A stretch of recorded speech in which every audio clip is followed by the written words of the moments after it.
ఒక్కసారి కొమ్మూరి గోల్డ్ కి కాల్ చేయండి. తాకట్లో ఉన్న మీ బంగారాన్ని విడిపించి మార్కెట్ ప్రైస్ కి వాళ్ళు కొనుక్కుని మిగతా డబ్బులు మీకు ఇచ్చేస్తారు. తిరుమలలో ఇటీవల తరచుగా ఏదో ఒక వివాదాలతో నిత్యం వార్తల్లో ఉంటుంది. లడ్డు వివాదాలు, తిరుమలలో రాజకీయ వ్యాఖ్యలు, రీల్స్ వివాదం మొదలైన ఘటనలు రొటీన్గా జరుగుతున్నాయి తిరుమలలో. ఎంత చెప్పినా కూడా కొంతమంది అసలు వినిపించుకోవట్లేదు.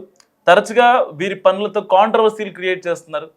ఇటీవల తిరుమలలో రీల్స్ చేయొద్దని ఎంత చెప్పినా కూడా వినకుండా దానిపై టీటీడీ కఠిన నిర్ణయాలు తీసుకుంటున్నప్పటికీ, సీరియస్ అవుతున్నప్పటికీ ఎవరు పట్టించుకోవట్లేదు.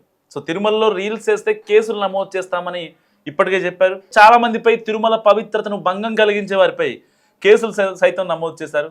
ఈ నేపథ్యంలో తిరుమలలో ప్రస్తుతం ఒక మహిళ బొటిక్ బిజినెస్ ప్రమోషన్స్ చేయడం తీవ్ర వివాదాస్పదంగా మారింది.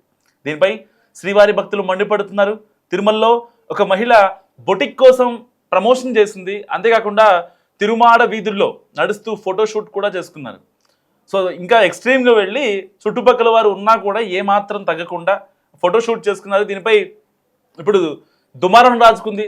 అసలు తిరుమలలో టీటీడీ సిబ్బంది ఏం చేస్తున్నారు? అక్కడ అనౌన్స్మెంట్ కూడా చేస్తుంటారు.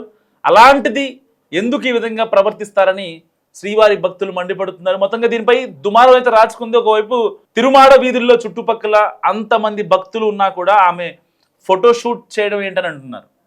టీటీడీ విజిలెన్స్ సిబ్బంది ఏం చేస్తున్నారంటూ టీటీడీ కూడా మండిపడుతుంది. మొత్తంగా ఈ వీడియోస్ పై వెంటనే టీటీడీ సీరియస్గా చర్యలు తీసుకోవాల్సిన టైం ఆసన్నమని చెప్పాలి. తిరుమలలో ఇలాంటివి పొరపాటున జరగకుండా ప్రత్యేకంగా ఫ్లెక్సీలను ఏర్పాటు చేయాలని కొంతమంది నెటిజన్లు భావిస్తున్నారు.